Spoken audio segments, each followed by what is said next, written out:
त्वमेव माता च पिता त्वमेव त्वमेव बन्धुश्च सखा त्वमेव त्वमेव विद्या द्रविडं त्वमेव त्वमेव सर्वं मम देव देव।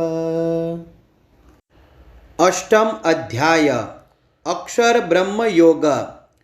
अर्जुन उवाच किं तद् ब्रह्म किम अध्यात्मं किम कर्म पुरुषोत्तम अधिभूतं च किम प्रोक्तम अधिदैवं किमुच्यते। अर्जुन बोल्या, हे पुरुषोत्तम, એ બ્રહ્મ શું છે, અધ્યાત્મ શું છે, કર્મ શું છે, અધિભૂત નામથી શું કહેવાયું છે અને અધિદૈવ કોને કહે છે? અધિયજ્ઞ કથમ કો અત્ર દેહસ્મિન મધુસૂદન પ્રયાણ કાલે ચ કથમ જ્ઞેયો અસી નિયતાત્મભિઃ। હે મધુસૂદન, આ પ્રસંગે અધિયજ્ઞ કોણ છે અને તે આ શરીરમાં કેવી રીતે છે તથા તમારામાં ચિત્ત પરોવેલા માણસો વડે અંતકાળે તમે કયા પ્રકારે ઓળખી શકાઓ છો? શ્રી ભગવાન ઉવાચ અક્ષરમ બ્રહ્મ પરમ સ્વભાવો અધ્યાત્મમુચ્યતે ભૂત ભાવો ઉદ્ભવ કરો વિસર્ગ કર્મ સંજ્ઞિત।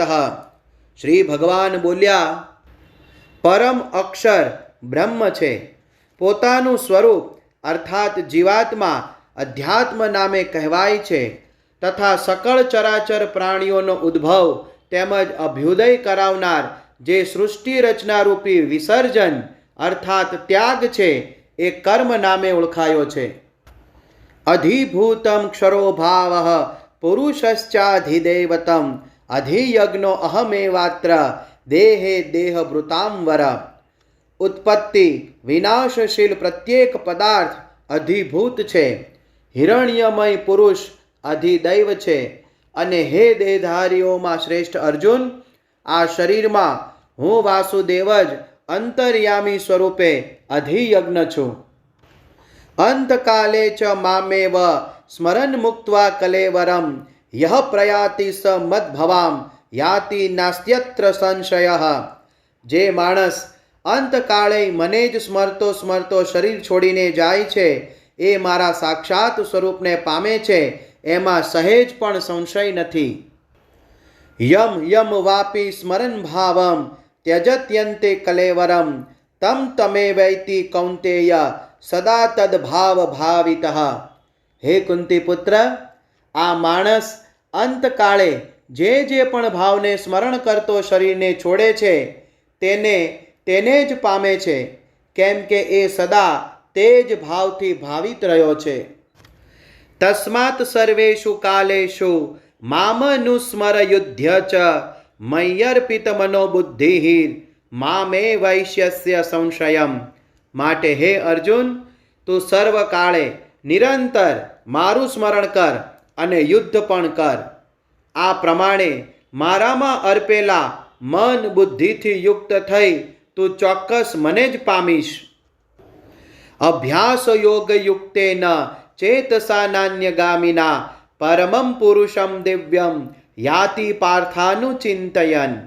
હે પાર્થ, એ નિયમ છે કે પરમેશ્વરના ધ્યાનના અભ્યાસ સ્વરૂપ યોગથી યુક્ત બીજી તરફ ન જનારા ચિત્તથી નિરંતર ચિંતન કરતો માણસ પરમ પ્રકાશ સ્વરૂપ દિવ્ય પુરુષને એટલે કે પરમેશ્વરને જ પામે છે। કવિમ પુરાણ મનુશાસિતાર મણોરણિયામ સમનુ સ્મરેદ્ય સર્વસ્ય ધાતારમ ચિંત્ય રૂપ માદિત્ય વર્ણમ તમસઃ પરસ્તાત। જે માણસ સર્વજ્ઞ અનાદિ સૌના નિયંતા સૂક્ષ્મથી અતિ સૂક્ષ્મ સૌનું ધારણ પોષણ કરનાર અચિંત્ય સ્વરૂપ સૂર્ય સમાન નિત્ય ચેતન પ્રકાશ સ્વરૂપ અને અવિદ્યાથી સાવ પર એવા શુદ્ધ સચ્ચિદાનંદ ઘન પરમેશ્વરને સ્મરે છે। પ્રયાણ કાલે મનસા ચલેન ભક્ત્યા યુક્તો યોગ બલેન ચૈવ ભ્રુવોર્મધ્યે પ્રાણમાવેશ્ય સમ્યક સતમ પરમ પુરુષમુપૈતિ દિવ્યમ। એ ભક્તિયુક્ત માણસ અંતકાળે યોગ બળથી બે ભ્રમરોની મધ્યમાં પ્રાણને સારી રીતે સ્થાપ્યા પછી નિશ્ચળ મનથી સ્મરતો સ્મરતો એ દિવ્ય રૂપ પરમ પુરુષ પરમાત્માને જ પામે છે. યદક્ષરમ વેદવિદો વદંતી વિશંતિ યદ્યતયો વીતરાગાઃ યદિચ્છન્તો બ્રહ્મચર્યમ ચરંતી તત્તે પદમ સંગ્રહેણ પ્રવક્ષ્યે.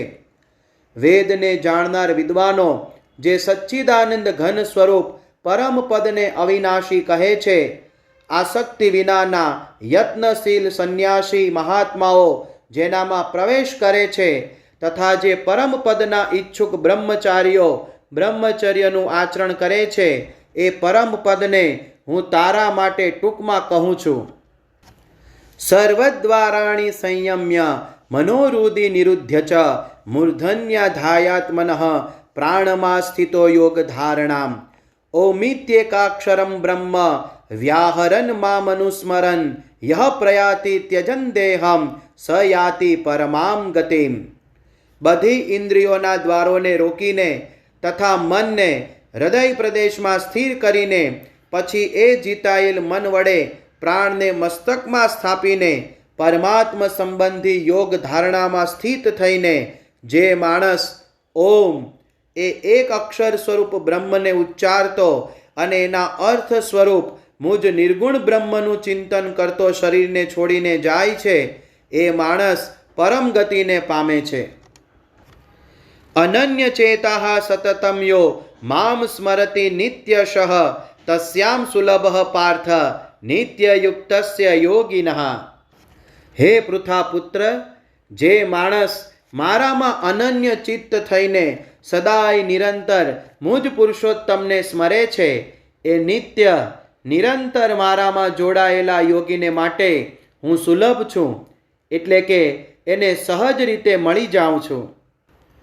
મામુપેત્ય પુનર્જન્મ દુઃખાલયમ શાશ્વતમ નાપ્નુવંતિ મહાત્માનઃ સમસિદ્ધિમ પરમામ ગતાઃ. પરમ સિદ્ધિને પામેલા મહાત્માઓ મને પામીને દુઃખોના રહેઠાણ તેમજ ક્ષણભંગુર એવા પુનર્જન્મને નથી પામતા.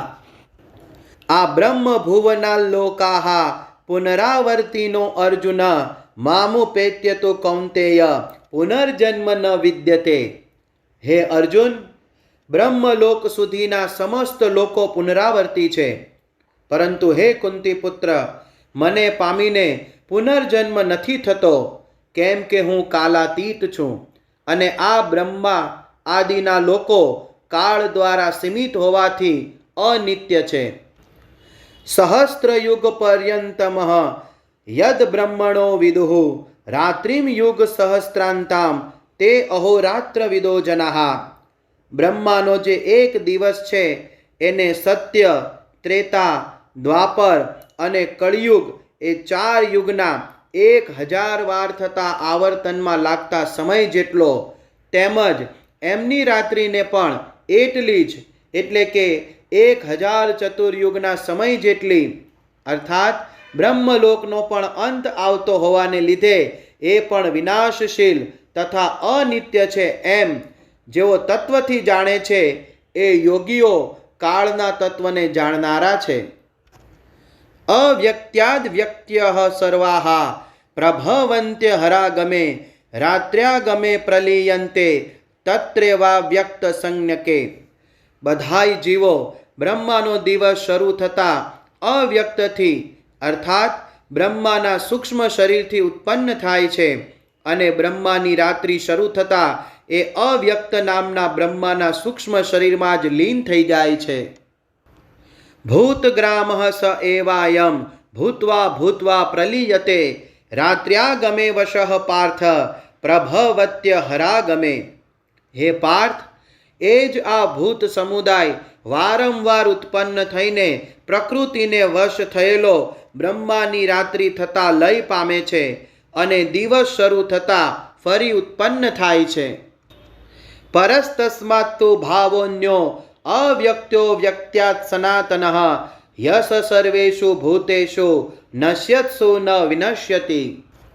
પરંતુ એ અવ્યક્ત કરતાય સાવ પર એવો અન્ય એટલે કે વિલક્ષણ જે સનાતન અવ્યક્ત ભાવ છે એ પરમ દિવ્ય પુરુષ સઘળા જીવોના નષ્ટ થવા છતાંય નાશ નથી પામતો. અવ્યક્તો અક્ષર ઇતિ ઉક્તસ્તમાહુ પરમામ ગતિમ યમ પ્રાપ્ય ન નિવર્તન્તે તદ્ધામ પરમમ મમ. જે અવ્યક્ત અક્ષર એવા નામે કહેવાયો છે એ જ અક્ષર નામના અવ્યક્ત ભાવને પરમ ગતિ કહે છે. તથા જે સનાતન અવ્યક્ત ભાવને પામીને માણસો પાછા આવતા નથી એ મારું પરમધામ છે. પુરુષ સ પરઃ પાર્થ ભક્ત્યા લભ્ય સ્તવન્યયા યસ્યાંતઃ સ્થાની ભૂતાની યેન સર્વમિદમ તતમ.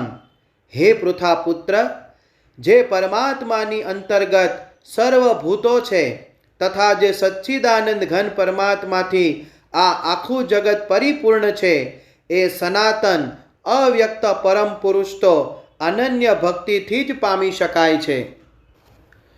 યત્ર કાલે ત્વનાવૃત્તિમાં વૃત્તિમ ચૈવ યોગિનઃ પ્રયતા યાન્તિ તમ કાલમ વક્ષ્યામિ ભરતર્ષભ. હે ભરત શ્રેષ્ઠ, જે કાળે શરીર છોડીને જનારા યોગીજનો પરત ન આવનારી ગતિને પામે છે અને જે કાળે જનારા પરત આવનારી ગતિને જ પ્રાપ્ત થાય છે એ કાળને એટલે કે બેય માર્ગોને કહીશ. અગ્નિર્જ્યોતિરઃ શુક્લઃ ષણમાસા ઉત્તરાયણમ તત્ર પ્રયાતા ગચ્છન્તિ બ્રહ્મવિદો જનાઃ. આ બે માર્ગમાંથી જે માર્ગે જ્યોતિર્મય અગ્નિ અભિમાની દેવતા છે, દિવસનો અભિમાની દેવતા છે, શુક્લ પક્ષનો અભિમાની દેવતા છે અને ઉત્તરાયણના 6 મહિનાનો અભિમાની દેવતા છે, એ માર્ગે મૃત્યુ પામીને જનારા બ્રહ્મવેત્તા યોગીજનો આ દેવતાઓ દ્વારા ક્રમે ક્રમે લઈ જવાઈને બ્રહ્મને પામે છે.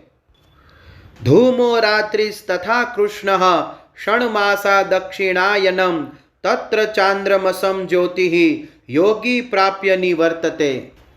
અને જે માર્ગે ધૂમાભિમાની દેવતા છે, રાત્રિનો અભિમાની દેવતા છે, કૃષ્ણ પક્ષનો અભિમાની દેવતા છે અને દક્ષિણાયનના 6 મહિનાનો અભિમાની દેવતા છે, એ માર્ગે મૃત્યુ પામીને જનાર સકામ કર્મ કરનાર યોગી આ દેવતાઓ દ્વારા ક્રમે ક્રમે લઈ જવાઈને ચંદ્રમાની જ્યોતિને પામીને સ્વર્ગમાં પોતાના શુભ કર્મોનું ફળ ભોગવીને પાછો આવે છે. શુક્લ કૃષ્ણે ગતિ યેત્તે જગત શાશ્વતે મતે એકયા યાત્યાનુવૃત્તિમ અન્યયા વર્તતે પુનઃ. કેમ કે જગતના આ 2 પ્રકારના શુક્લ અને કૃષ્ણ અર્થાત દેવયાન અને પિતૃયાન માર્ગ સનાતન મનાયા છે. આ 2 માંથી એક માર્ગ દ્વારા જનાર જ્યાંથી પાછું નથી ફરવું પડતું એ પરમ ગતિને પામે છે અને બીજા માર્ગ દ્વારા જનાર ફરી પાછો આવે છે એટલે કે જન્મ મરણને પામે છે. નૈતે શ્રુતિ પાર્થ જાનન યોગી મુહ્યતિ કશ્ચન તસ્માત સર્વેષુ કાલેષુ યોગયુક્તો ભવાર્જુન. હે પાર્થ, આ પ્રમાણે આ 2 માર્ગોને તત્વથી જાણીને કોઈ પણ યોગી મોહિત નથી થતો. માટે હે અર્જુન, તું સર્વકાળે સમબુદ્ધિ સ્વરૂપ યોગથી યુક્ત થા, અર્થાત નિરંતર મને પ્રાપ્ત કરવા માટે સાધન કરનાર થા. વેદેષુ યજ્ઞેષુ તપઃસુ ચૈવ દાનેષુ યત પુણ્યફલમ પ્રદિષ્ટમ અત્યેતિ તત્સર્વમિદં વિદિત્વા યોગી પરમ સ્થાનમુપૈતિ ચાદ્યમ. યોગી મનુષ્ય આ રહસ્યને તત્વથી જાણીને વેદોના વાંચનમાં, યજ્ઞ, તપ તેમજ દાન આદિ કરવામાં જે પુણ્ય ફળ કહ્યું છે એ સર્વને નિશંકપણે ઓળંગી જાય છે અને શાશ્વત પરમ પદને પામે છે. ઓમ તત્સદિતિ શ્રીમદ્ભગવદ્ગીતાસુપનિષત્સુ બ્રહ્મ વિદ્યાયામ યોગશાસ્ત્રે શ્રીકૃષ્ણાર્જુન સંવાદે અક્ષર બ્રહ્મ યોગો નામ 8મો અધ્યાયઃ. અક્ષર બ્રહ્મ યોગ નામનો 8મો અધ્યાય સમાપ્ત.